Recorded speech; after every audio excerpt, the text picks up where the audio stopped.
my God, look at this. I'm gonna make some flour out of wheat berries, and yes, you can absolutely use store-bought whole wheat flour. I am sifting out some of the bran and germ, but I will be adding some back in. Also, I will freeze any bran and germ that I'm not using, and I'll add it to things that I want to have more fiber for. So like I'll put it in my Greek yogurt, or you can put it in like breads and other different pastries and baked goods. See, so that's what you have left. To be weighing this out with a food scale, 200 grams. However, if you don't have a food scale, then just measure out 1 2/3 cup. I'm adding in a little bit of this bran and germ separately. And for those that haven't cooked with like freshly ground wheat berries, when you're sifting out any of the bran and the germ, then you add some back in, it's gonna add a little bit of like nuttiness and richness to the whatever you're making, basically. Now just a dash of sea salt, 5 tablespoons of real butter. Are you guys hoping for cottage cheese? We're just gonna cut these up into little cubes. I'm committing a baking sin here. I'm using herb shears. Thank me later. 40 grams of Greek yogurt or 3 tablespoons. 40 milliliters or 2.5 tablespoons of cold water. Actually, this is the perfect consistency because you don't want it like super, super sticky, but you definitely don't want it dry either. You can even make the dough ahead of time and store it in the refrigerator overnight. That'll help strengthen the gluten and help create a better structure. Look at this, look how nice that is, perfect. So shape it into a disc, using some of this muscle here. And then we're gonna wrap this up, store it in the refrigerator. Clothes change, second day of filming. So professional over here. That noise over there, that's actually the chicken cooking. I made the cannellini beans ahead of time. Yes, this is the secret ingredient. Trust me, it's gonna be amazing. So you only need 150 grams or 3/4 a cup. The reason why you want these guys heated up is because you want them super creamy. Behold the potato ricer. Place the warmed beans in here. Watch the magic. Okay, maybe I gotta use a little muscle here. Hold on. A little harder than a potato here.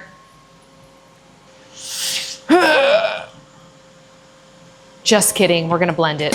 Beans, 30 grams of Greek yogurt or 2 tablespoons. 20 grams of Romano. 1 garlic clove, 1/2 cup of chicken broth,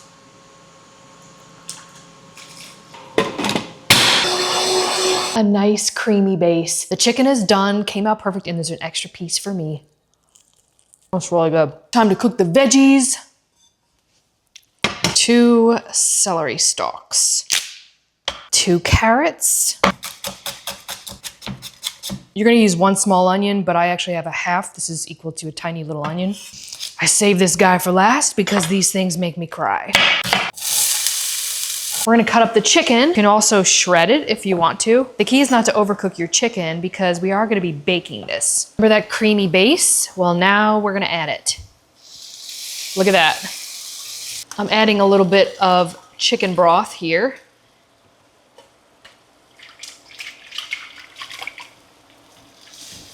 We're gonna add our chicken. Oh, wow, look at that. Look at that. 1 cup of frozen peas. I mean, this is already looking amazing. I could literally just eat a bowl of this right here. Now, here's the secret to cutting a gazillion calories. Well, maybe not that much. So we wanna fit this within our meal plans or, you know, our allotted budget for those of you that are, you know, counting calories, or maybe you're just trying to be healthier. So what we do is this is going to be the top. And so we're not gonna have a bottom, and that's the secret. Obviously, it's still gonna taste amazing. So I just took this out of the refrigerator. It's a little hard right now. So we're gonna let this kind of get to room temperature. Really, you don't need to do this, but just for extra precaution, we are gonna lightly oil the bottom of the pan. First of all, can we just appreciate the deliciousness of this right here? Look how beautiful that is.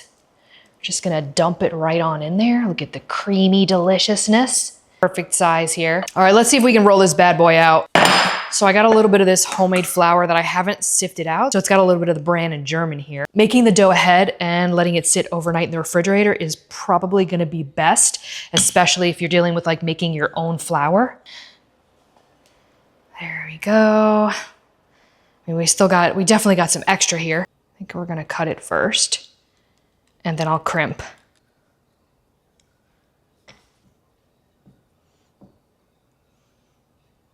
Let's go with the maple leaf. Little ones here. There, we just randomly put on leaves. Also, I forgot the most important part. We need to baste this baby up. 400 degrees, 20 to 30 minutes.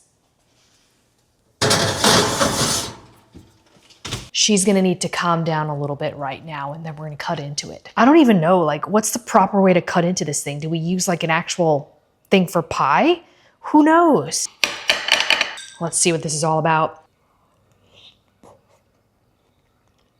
You can even tell that this is like healthier. Is it rude for me to finish this on camera? Definitely a comfort food.